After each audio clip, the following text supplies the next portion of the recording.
I send you very special greetings all the way from Africa, right from the paradise city of Calabar, Nigeria. This is the World Speech Day.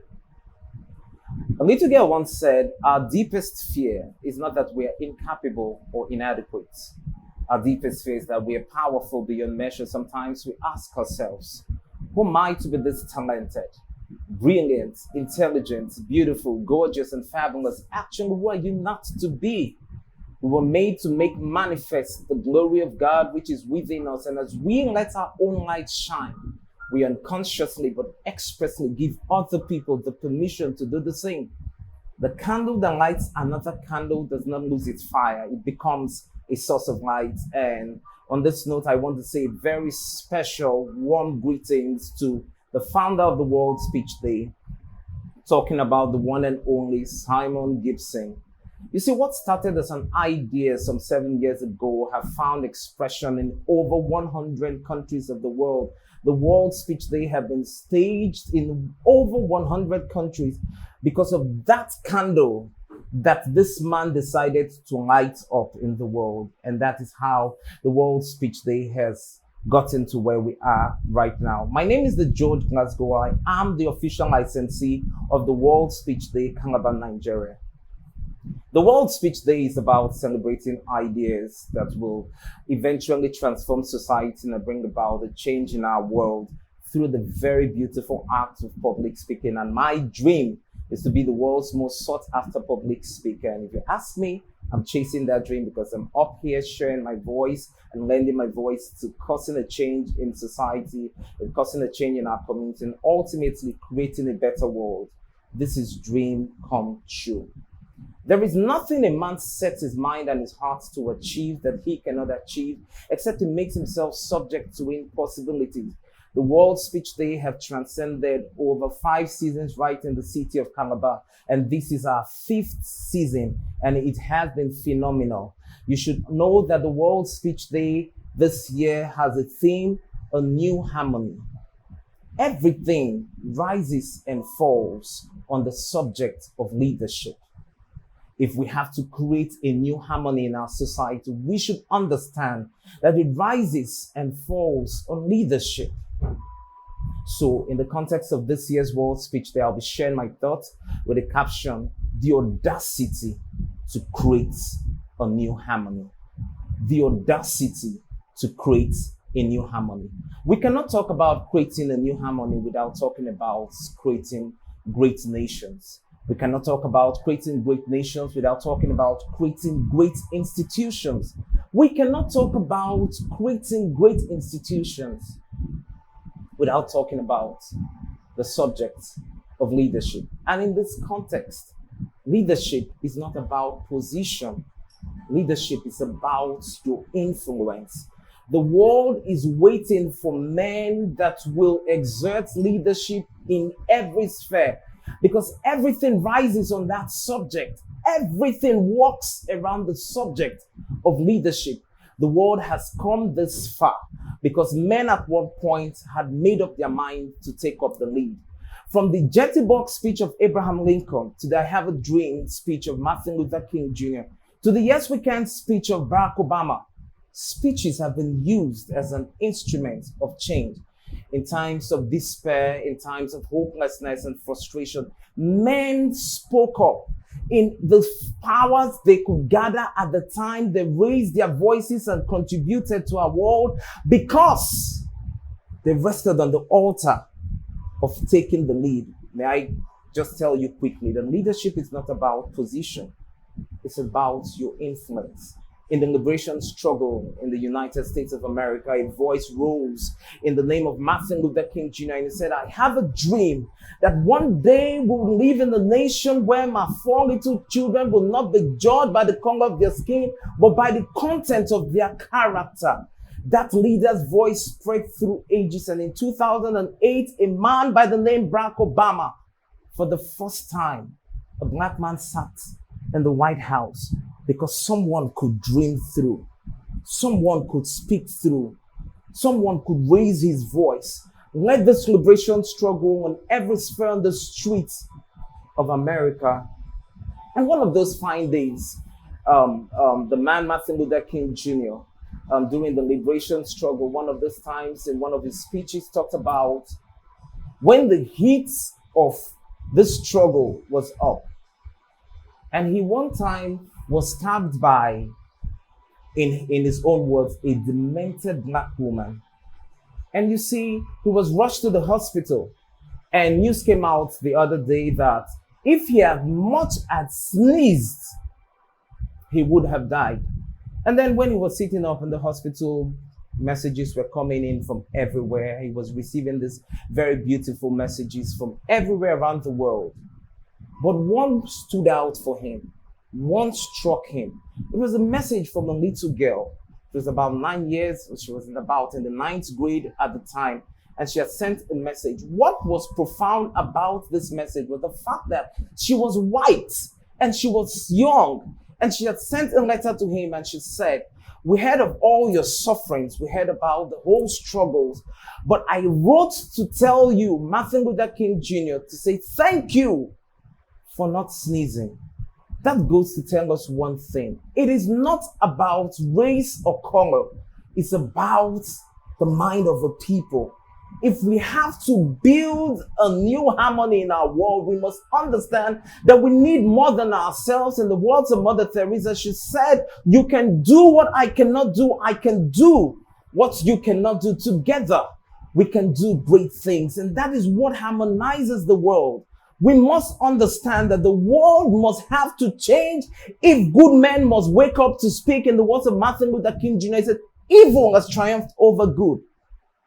Because a lot of good people have failed to speak up. Hence the World Speech Day. Our voices must be heard on the streets. Our voices must be heard from our pulpits to our marketplaces. Our voices must be heard in decision making. Our voices must be heard in policy making. We must raise our voices at every point to advocate for the world we want to see.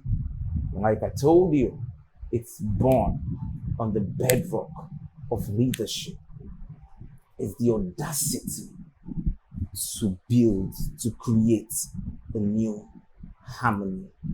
We need to harmonize the world, and we cannot play ignorant of the fact that things are happening around the world. We cannot keep deaf ears to the gunshots and the bombs everywhere in the world. But we must make bold to say that we don't need to put in more efforts to guns and bombs. We cannot do that. We shouldn't put in efforts to wars. The existence of one nation cannot be the extinction of another nation. We need to put in love. By so doing, by so doing, we would reap harmony. By so doing, we will reap a sense of hope. By so doing, we will create a better world. We, at every given point, must understand that the world is waiting for an expression of people in the spirit of the creation of a new harmony. What does that mean? We have to drop what is old. We cannot continue to do things the old way and expect to see new result. We must understand that there is a place of leadership, and we must wake up to that call. You see, the 16th president of the United States of America one time had shared a very profound letter to his son's teacher, talking about the one and only Abraham Lincoln. One of those days, he had written a letter to his son's teacher, and he said, "He will have to learn, I know, that all men are not true. All men are not just. But teach him, for every scoundrel there is a hero. It's a teach him for every selfish politician. It's a teach him for every selfish politician. There is a dedicated leader. It's a teach him for every enemy there is a friend." He said in the school, teach him it is far more honorable to fail than to cheat. Teach my son that $1 earned is of far more value than $5 found. He said in the school, teach him the wonder of books. But give him time to ponder the eternal mysteries of birds in the skies and bees on the green hillside. He said, teach my son to stand and fight if he thinks he's right. Teach my son to have faith in his own ideas, even though everyone tells him they are wrong. He said, teach my son not to follow the crowd when everyone is getting on the bandwagon. He said, teach my son that there is no shame in tears. He said, teach my son that the bullies are the easiest to lick. He said, teach my son to sell his brain and his brown to the highest bidder, but on his heart and on his soul never to put a price tag. He said, teach my son to have sublime faith in mankind so that he can have sublime faith in his creator. He said, this is a big order, but see what you can do. It's such a fine little fellow. My son, Abraham Lincoln. One word that kept repeating in that profound letter is the word teach. The truth is, if we have to create a new harmony in our world, if the world has to harmonize, what we have to get to see is the ability to be taught, is the free spirit of a people. We must be willing to learn, relearn, and unlearn. We must be willing to learn, relearn, and unlearn. We must be taught. A Japanese proverb says, better than 1,000 years of diligent search is one day with a great teacher. The truth is, every time the student is ready, the teacher will show up. We need to prepare for the things we want to get to see in our world. And we must understand that the platform of the World Speech Day is so that more voices can be heard. Unexpected voices can create ideas that are worth spreading for a new world. It is time to rise up and create a new harmony in our society. It's time to rise up and create a new harmony in our world. We must answer to this clarion call, and it is born on the bedrock of leadership. So I implore you from everywhere you are, I implore you to take a stand to contribute to the world we want to see. I implore you to lend your voice, no matter how little it is. You might think it is not powerful, but it is enough to change our world. Somewhere, somehow, someone is depending on you to find expression to creating a new world. And you cannot close your eyes, you cannot shut your mouth, and you cannot shut your heart. 50 years from now, it will not matter what cars we drove. It will not matter what houses we lived in. It will not matter how fat or slim our bank accounts were. It will not matter what foods we ate or who cooked them. It will not matter what clothes we wore or who designed them. What will matter are the very many young people that we have delivered from the shackles of mediocrity and saved from the seat of despondency. What will matter are the very many ideas we have put in our world to create in a new harmony.